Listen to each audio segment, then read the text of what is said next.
Всем привет, друзья, с вами Сенсей Закир. Долгожданный поединок железного Майка Тайсона и Роя Джонса-младшего завершился. Бой, которого по-настоящему ждал весь мир. Безусловно, в противостоянии двух величайших боксеров проигравших, конечно же, не было. Гарантированный гонорар Роя составил $3 миллиона, в то время как Майку Тайсону выплатили колоссальные $10 миллионов.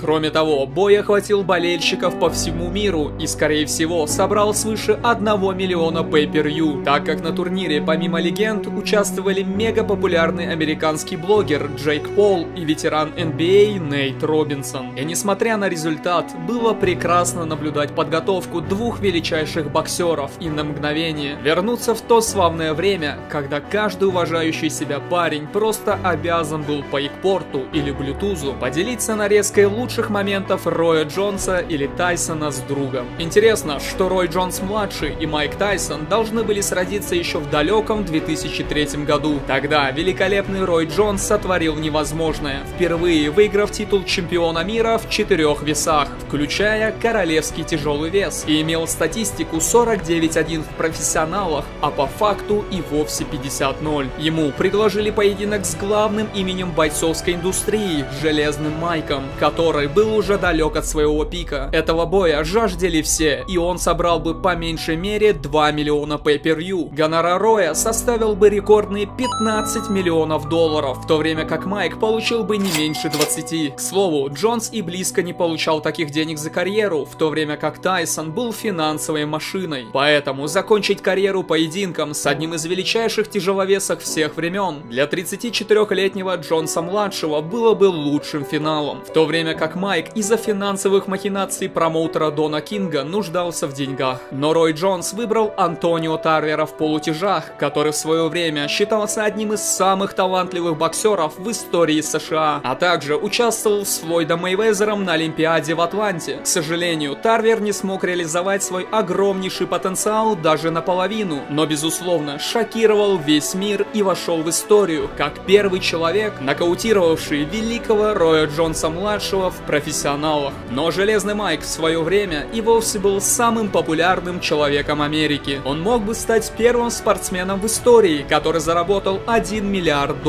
Если вы хотите узнать, сколько великий Майк Тайсон заработал за свою карьеру, то обязательно посмотрите манисчет про него, который, к слову, собрал уже свыше 600 тысяч просмотров. А также я очень рекомендую вам посмотреть манисчет про первого боксера, заработавшего миллиард, Флойда Мейвезера-младшего. Ссылки вы найдете в подсказках или перейдя на канал. Так или иначе, я уверен, что в ближайшем будущем организуют третий бой между Тайсоном и Эвандером Холлифилдом. Холлифилд давно готов к этому, находится в прекрасной форме и тренируется с легендарным украинцем Владимиром Кличко. Пишите ваше мнение в комментариях, хотели бы вы увидеть вновь главное противостояние тяжеловесов золотой эры бокса, а также будет очень интересно почитать, что вы думаете по поводу прошедшего боя Тайсона и Роя Джонса. Но на этом видео подошло к концу. Всем огромное спасибо за просмотр, не забудьте подписаться на канал, здесь будут выходить много интересных роликов, в том числе и про легендарного Роя Джонса-младшего. Ну а с вами был Сенсей Закир,